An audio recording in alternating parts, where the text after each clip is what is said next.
And like I said, there's a lot that's been happening on the ground as well. It's yet another deadly escalation in West Asia.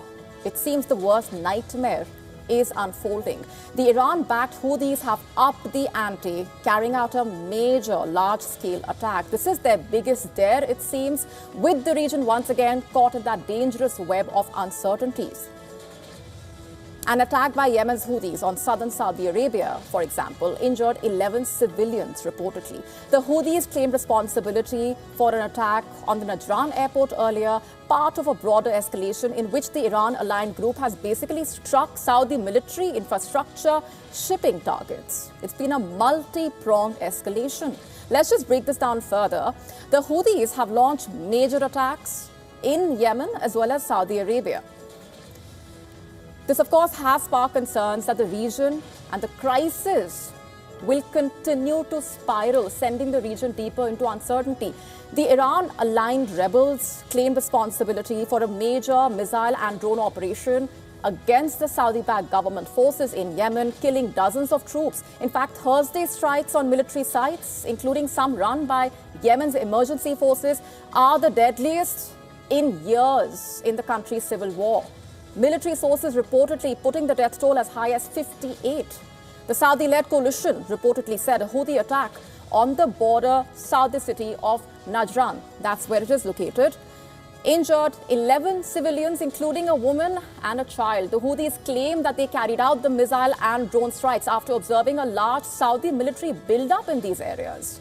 The Houthis also claimed military camps, weapons depots, and vehicles were destroyed. Yemeni sources had said recently they believe that Saudi Arabia is preparing for a major military offensive against the Houthis by sea and possibly by land in central Yemen. So that's the context, and that's what's been happening in the backdrop. And the attacks also coming as Yemen is increasingly drawn into this US-Israeli war with Iran, with the rebels stepping up the attacks against both the government forces and neighboring Saudi Arabia, as well as imposing that naval blockade in the Red Sea. Right here. And the Houthi movement also controls Yemen's capital, Sana'a, remember, much of its Red Sea coastline as well. What's the assessment behind the scenes then? A Reuters report cited a Saudi official as saying the reported threats were particularly alarming, as Riyadh continued to pursue de-escalation and a negotiated settlement, adding that contacts with all parties, including Iran, and the mediation efforts appeared to be moving in the right direction. The official reportedly said the planned attacks could be intended to disrupt those diplomatic efforts.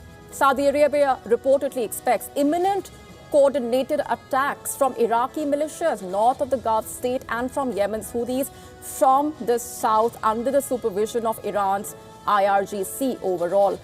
In fact, according to a senior Saudi official, Saudi Arabia had reportedly observed drones, missiles being moved, suggesting coordinated operations from both directions, and was prepared to take all the necessary measures to respond to, quote-unquote, any aggression.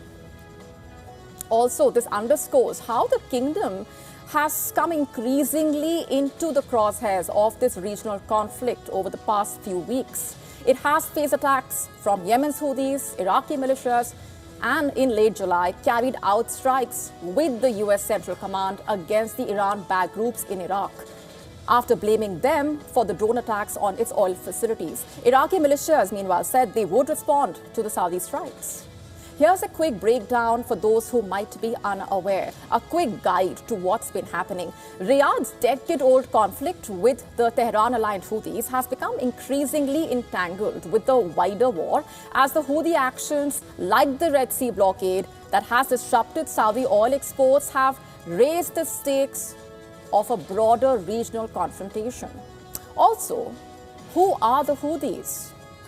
A quick guide. The Houthis basically are a group that emerged from that years-long civil war in Yemen as the country's most powerful political force in a way. They carry the ability to disrupt international trade thanks to their proximity to that key shipping corridor at the entrance of the Red Sea. The group has an estimated 20,000 fighters reportedly, and it represents the Zaydi branch of Shia Islam. The Houthis first started gaining mass support around the turn of the century from the Shia Yemenis, fed up with corruption and authoritarian leaders.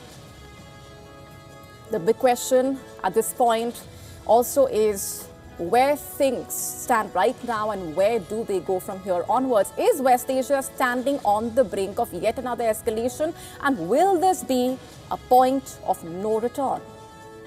To stay up to speed with the latest news, download the WION app and subscribe to our YouTube channel.